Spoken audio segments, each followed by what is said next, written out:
Deuce Taylor's mind wanders, standing on the sideline. He thinks back to tossing the football around in the middle of the street with his best friend.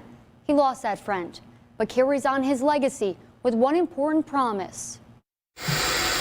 News this noon hour, Fort Wayne police are investigating a fatal shooting. It happened early this morning in the 5200 block of Lily Street. Deuce Taylor back at the scene for the first time in years. They just started shooting at him, and so you can see his shoe was left right here, and then his body was down there, so you can tell he tried to run. The victim was a 14-year-old boy who lived right in this neighborhood. Was going to be going to Lures High School this fall to play football. It was just one of those moments where it felt like the world just came to shambles. Nick Scroggins was shot and killed June 21st, 2016.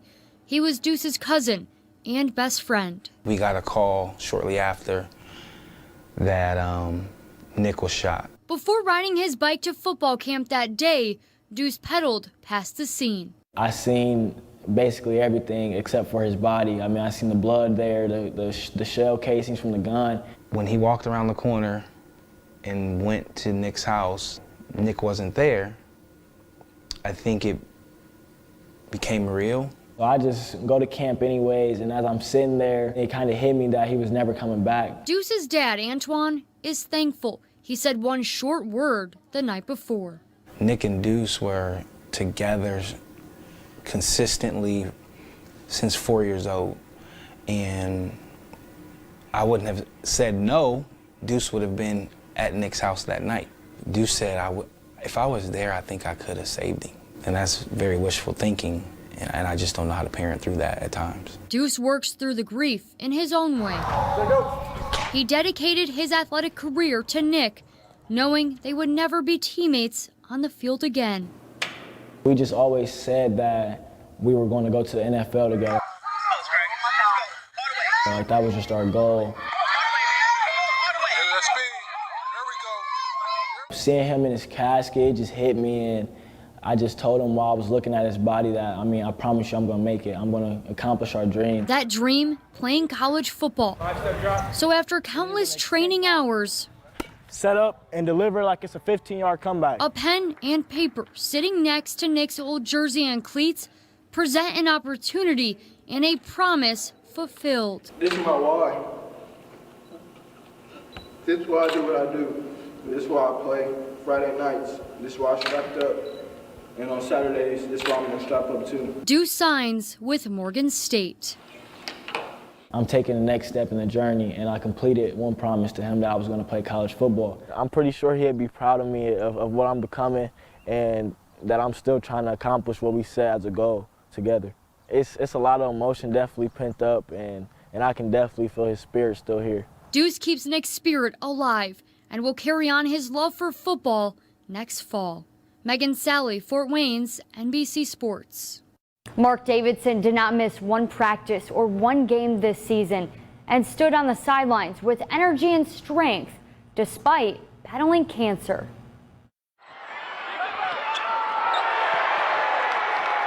We knew we would have a good chance to make a run at a state title. As time winds down, Blackhawk Braves head coach Mark Davidson and his team win the two-way state championship. Davidson says his team trusted the process from the very start of the season, but the journey to state began with upsetting news in October. He said there's something's not right, so yeah, we started looking for more. Finally did the CT scan of his lower abdomen and chest. That's when they found it, the tumor in his kidney. The tumor turned out to be cancer. I mean, it was a big tumor. It was like bigger than my hand. And they took the tumor out, they took the kidney out. They were also very aggressive with my lymph nodes. He took out 13 lymph nodes there, and he had told me that if he had nicked the aorta or vena cava during that procedure, that he would have bled out in 30 seconds. The next scan was a few months later, on February 22nd. And that's when they found that it had come back. So coach takes one chemotherapy pill a day, hoping to shrink the spots on his lungs.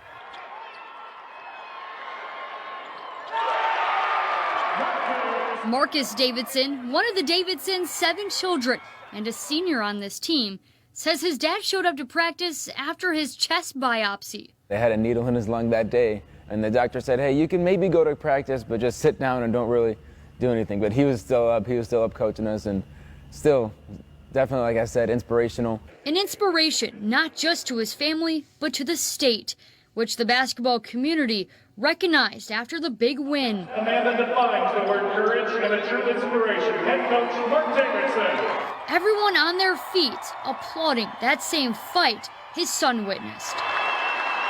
I just remember feeling unbelievably grateful for all that God had done in my life. We're just amazed by the amount of support and love that we have from strangers. Definitely, like, more than basketball. People were there to stand with him, rallying with us, which is something that we're really, really thankful for. And the Davidson family is thankful for each day. You know, the reality is I got some nasty stuff in here, and I told my family and I told my team that might kill me eventually, but I'm here now. I'm here today, and I want to make the most out of every day. Coach Davidson says it's all about just trusting God's plan and finding joy in sports and in life. DeMarcus Beasley built a career lacing up soccer cleats. I always wanted to stay in the game. And now he looks on from the sideline. Beasley retired from professional soccer just over a year ago. And in 2021, he begins a new journey. This is like my first day on a real job, to be honest. This is my first day as well, you know, so like I said, I'm excited, really looking forward to the opportunity the group gave me to be a part of the club, be a part of the team. Beasley is a co-owner of the Fort Wayne Football Club in his hometown. But was this always a dream for him?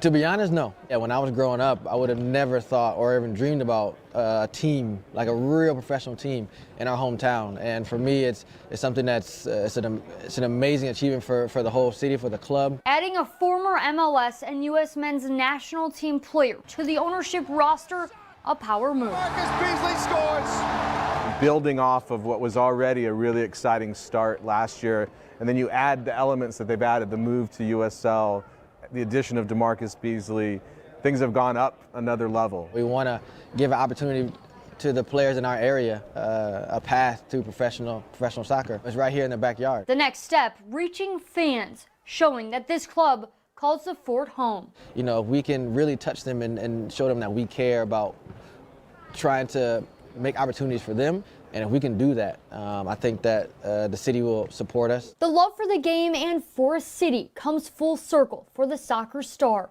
Reporting at Shields Field, Megan Salle, Fort Wayne's NBC Sports.